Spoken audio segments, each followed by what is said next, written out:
गुड्डू जयपुर के पास ही एक गांव में अपनी बूढ़ी माँ के साथ रहता था। वो छोटी छोटी मूर्तियां और खिलौने बेचकर अपना घर चलाता था।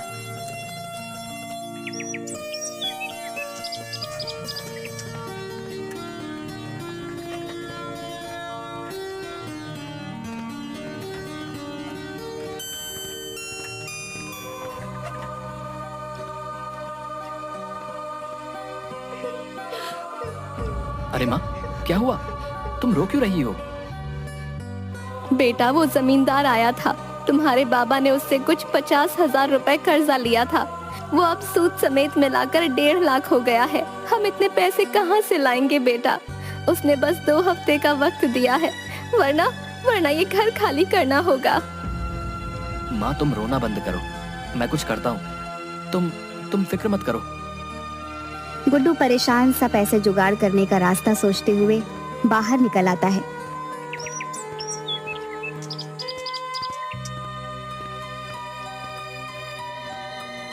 तभी घूमते हुए उसकी नजर एक बड़े से पोस्टर पर पड़ती है। 10 दिन बाद जयपुर शहर में मूर्तियों का एक एग्जीबिशन होने वाला था। उसे एक उम्मीद की किरण नजर आई।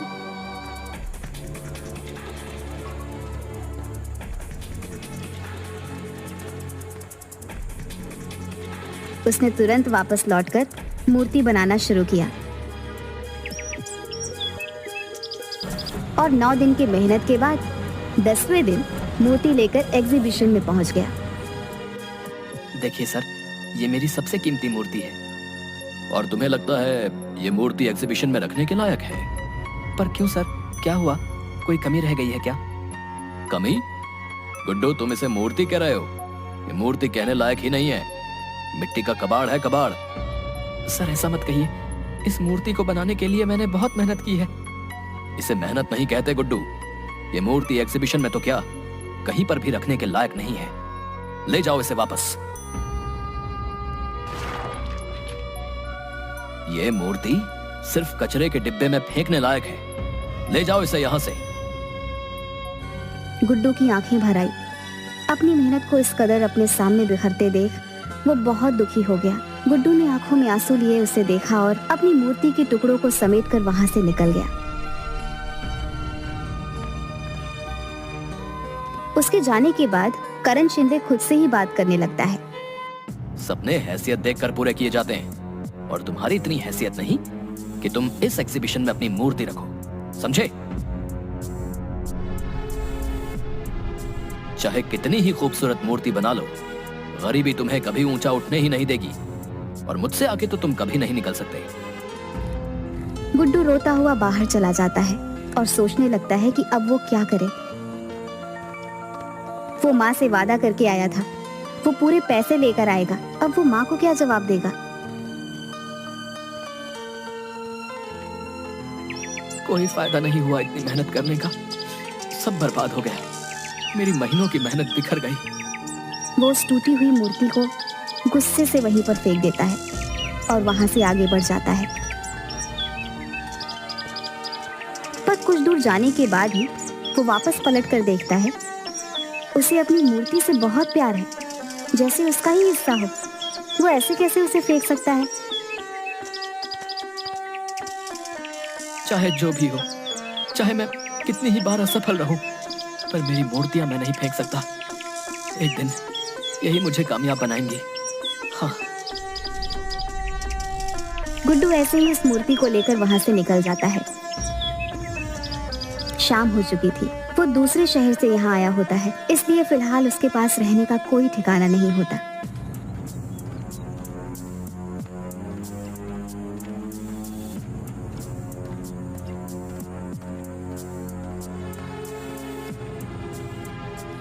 गुड्डू बहुत थक गया होता है, इसलिए वहीं बेंच पर पीठ लगाकर एक झपकी लेने लगता है। गुड्डू काफी देर तक सोता रहता है और फिर अचानक एक आवाज के साथ उठता है। कौन है? पर वहां कोई होता ही नहीं। अचानक गुड्डू की आंखें हैरान से बड़ी हो जाती हैं जब वह अपने सामने अपनी मूर्ति को देखता है। ये मूर्ति तो टूट गई थी, ये वापस ठीक कैसे हो गई? वो मूर्ति के पास जाता है और उसे छूकर देखने लगता है। ये तो सच में पूरी हो गई, पर ये हुआ कैसे?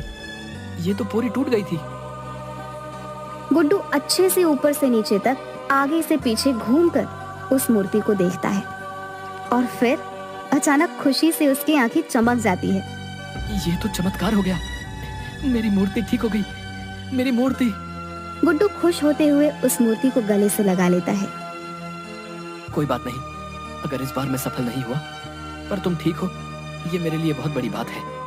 वैसे भी इस शहर में मैं किसी को नहीं जानता, तो आज यहाँ रुक जाता हूँ, सुबह होते ही चला जाऊंगा। गुड्डू उस मूर्ति को एक पेड़ के नीचे खड़ा करके एक दुकान पर कुछ खाने के लिए लेने चला जाता है और थोड़ी देर बाद जब वो वापस आता है तो हैरान रह जाता है। मेरी मूर्ति कहाँ गई? यही तो थी मेरी मूर्ति, मेरी मूर्ति। गुड्डू वहीं खाने का सामान रख आसपास मूर्ति को ढूंढने लगता है और आसपास देखते हुए उसकी नजर पार्क के गेट पर चली जाती है, जहां मूर्ति के पास एक औरत खड़ी होती है जो ध्यान से मूर्ति को देख रही होती है। कौन हो तुम और मेरी मूर्ति को कहाँ लेकर जा रही हो? ये आपकी मूर्ति है? हाँ, ये मेरी मूर्ति है और तुम इसे चुरा कर ले जा रही थी। नहीं नहीं, मैं तो यहाँ से गुजर रही थी और इस मूर्ति को यहाँ देखा तो बस रुक गई। मेरा नाम मधु है। झूठ ऐसा बोलो जो पकड़ा ना जाए। ये मूर्ति मैंने पेड़ के नीचे रखी थी। पर मैंने तो इसे यहीं देखा, ये यहीं पर थी।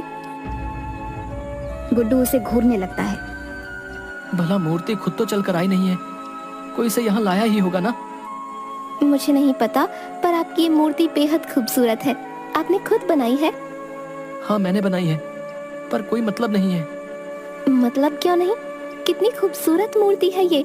ऐसी और भी होंगी, आप इन्हें एग्जीबिशन में क्यों नहीं रखते? कौन रखेगा मेरी मूर्ति को एग्जीबिशन में? वहाँ तो बड़े बड़े लोगों के राज हैं और मैं ठहरा छोटा सा मूर्तिकार। अरे, इसमें छोटे बड़े की बात कहाँ से आई? बात तो तुम्हारे जादू की है। कितनी खूबसूरत मूर्ति है। तुम बहुत हुनरमंद हो। तुम्हारे हुनर में ऐसा जादू है कि मूर्ति बिल्कुल जीवित नजर आती है। हुनरमंद होने का क्या फायदा जब मैं कुछ कर ही नहीं सकता? हम गरीबों की मदद कौन करेगा? ऐसा क्यों बोल रहे हो? अगर तुम बुरा ना मानो तो मैं कल होने वाले एग्जीबिशन में तुम्हारी मूर्ति को रखवाना चाहती हूँ। कल वाले एग्जीबिशन में? पर कैसे? कौन है आप? मधु ने उस मूर्ति को देखा और कुछ सोचने लगी। मैं एक मूर्तिकार हूँ। सिर्फ मूर्ति ही नहीं बनाती, बल्कि उनकी भावनाओं को भी समझती हूँ। और कल ये मूर्ति एग्जीबिशन में जरूर रखी जाएगी।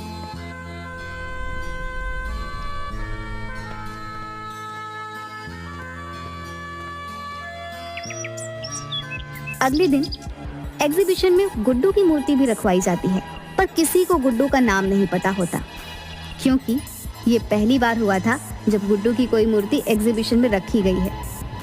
गुड्डू खुश होकर देख रहा था। सबसे ज्यादा भीड़ उसकी मूर्ति के सामने होती है और ये सब देखकर उसे बेहद खुशी होती है। करण शिंदे ये सब देखकर उसके पास आता है।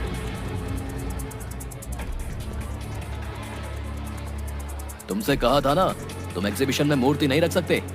फिर किसने रखवाई ये मूर्ति? आपने तो तोड़ ही दी थी, और शायद आज मेरा यहाँ आना लिखा था। मेरी मूर्ति ठीक भी हो गई और मधु जी ने मेरी मूर्ति एग्जीबिशन में रखवा भी दी। मधु? ये कौन है? एक मूर्तिकार है, यहाँ एग्जीबिशन में है वो। शायद उनकी मूर्तियाँ भी हैं। यहाँ मधु नाम की कोई मूर्तिकारा नहीं है और ना ही उसकी कोई मूर्ति है। गुड्डू उसकी बात सुन हैरान रह जाता है। वो इधर उधर देखता है, पर मधु उसे कहीं नहीं दिखती। वो सारी मूर्तियों को भी देखता है, पर उसे कहीं पर भी मधु की मूर्ति नहीं मिलती। ये सब क्या हो रहा है? मधु नाम की कोई इंसान नहीं। फिर वो कौन थी जो कल मुझे मिली थी, जिसने मेरी मूर्ति यहाँ प्रदर्शनी में रखवाई? गुड्डू परेशान सा यहाँ वहाँ देख रहा था।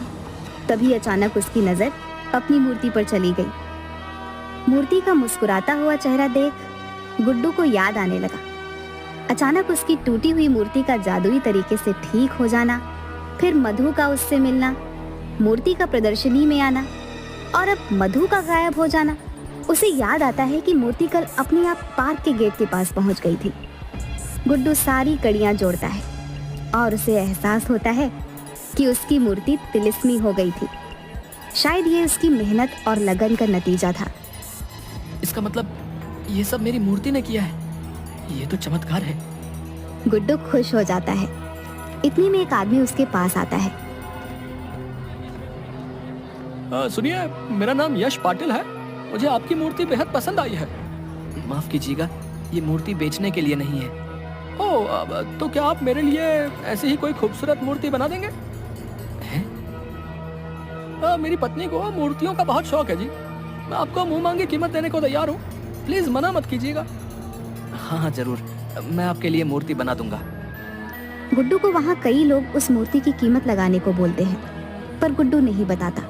तो वहाँ खड़े कई लोगों ने खुद उसे मूर्ति बनाने को कहा था और मुंह मांगी कीमत में खरीदने को भी। गुड्डू ने खुश होकर सबको हाँ बोल दिया था और प्रदर्शनी खत्म करके बाहर आता है। तो वहाँ 2 आदमी पहले से ही उसका इंतजार कर रहे थे। सर, हमने आज प्रदर्शनी में आपकी मूर्ति देखी, पर आपने कहा वो बेचने के लिए नहीं है। अगले महीने एक स्कल्पचर एग्जीबिशन होने वाला है।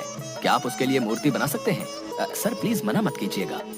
जी जरूर, मैं ये काम जरूर करूंगा।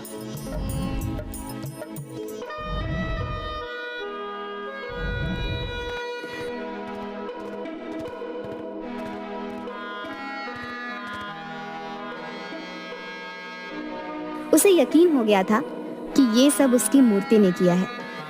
वो लोग 2 लाख रुपए एडवांस भी देते हैं, जिससे गुड्डू जमींदार के पैसे चुका देता है। गुड्डू की बनाई मूर्ति इस एग्जीबिशन में सबसे महंगी बिकी और गुड्डू जानता था इस कामयाबी में उसकी जादुई तिलिस्मी मूर्ति का हाथ है, जिसकी वजह से वह इतना आगे बढ़ पाया है। उसने आज तक उस मूर्ति को कभी किसी को नहीं बेचा, चाहे किसी ने उसे करोड़ रुपए ही ऑफर क्यों न किए हों।